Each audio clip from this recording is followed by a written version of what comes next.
আমার আম্মা তো প্রথম দিকে খাইতে পারতো না, একদম অসুস্থ হয়ে গেছিল। অনেক ক্যান্সারটা পুরা লিভার, পিত্তথলি, পাতা সমস্ত জায়গা ছড়াই গেছে। তো মোটামুটি 6টা কেমিও দিছে, কিন্তু আমি এরকম কোনো উন্নত দেখি নাই। পরে ভিডিওতে আপনার ফেসবুকে যখন ভিডিওতে আপনার ভিডিও গুলো দেখছি। সম্মানিত দেশবাসী, আমি cancer specialist doctor S M Sarwar. আপনারা জানেন যে সারা ওয়ার্ল্ড এর ক্যান্সার স্পেশালিস্টদের বক্তব্য হলো ক্যান্সার হলে আনসার নেই, ক্যান্সার হলে আমরা সাময়িকভাবে চিকিৎসা দিয়ে থাকি, একসময় ক্যান্সারের মৃত্যু হয়, এটাই মেনে নিতে হবে। বিশেষ করে আমি বলি ক্যান্সার হলে আনসার নেই, সে কথার কোনো ভিত্তি নেই। ক্যান্সার সম্পূর্ণরূপে সুস্থ হয়। এমনই একজন মরণ পথযাত্রী আল্লাহ রহমতে সম্পূর্ণরূপে সুস্থ হয়েছেন, আমরা আপনাদের সাথে পরিচয় করে দিচ্ছি। ওনার মা একদম মৃত্যু পথযাত্রী ছিলেন, বিছানা সজ্জা অবস্থায়। আমি তাকে ওষুধ দিয়েছি, আজকে 2 মাসে ওষুধ খেয়ে উনি বলতেছেন এসে সম্পূর্ণরূপে সুস্থ। আমরা তার সাথে আপনাকে পরিচয় করে দিচ্ছি। আপনার নাম? মোহাম্মদ শাহিন মাহমুদ। মোহাম্মদ শাহিন মাহমুদ। জি। আপনার পিতার নাম? মোহাম্মদ আব্দুল বাতেন। মোহাম্মদ আব্দুল বাতেন। আপনার মায়ের নাম? হালিমা বেগম। হালিমা বেগম। আপনার গ্রাম? চরবাইজুরি। সরবাইলজুরি। Post office? বাঙ্গালা। বাঙ্গালা থানা? ঘিওর।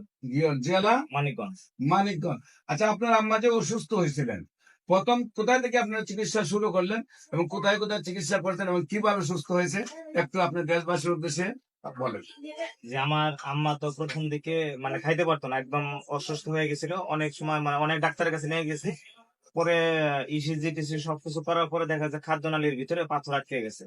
তো পাথর যখন অপারেশন করতে যায় তখন দেখা গেছে যে এখানে ক্যান্সার ছড়াই গেছে। ক্যান্সারটা পুরা লিভার, পিত্তথলি, পাতা সমস্ত জায়গা ছড়াই গেছে। ছড়াই যাওয়ার পরে এরপর বাইরে ট্রিটমেন্ট করাইছি। ওখান থেকে আপনার বাইরে বলতে কোথায়?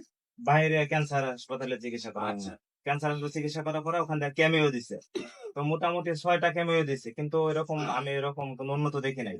পরে ভিডিওতে আপনার ফেসবুকে যখন ভিডিওতে আপনার ভিডিও গুলো দেখছি, দেখার তখন আপনার যে আম্মুর অপারেশন হলো, তারপর কেমো দিয়ে হলো, তারপরে কি আপনার রোগী হাঁটা চলাফেরা ছিল?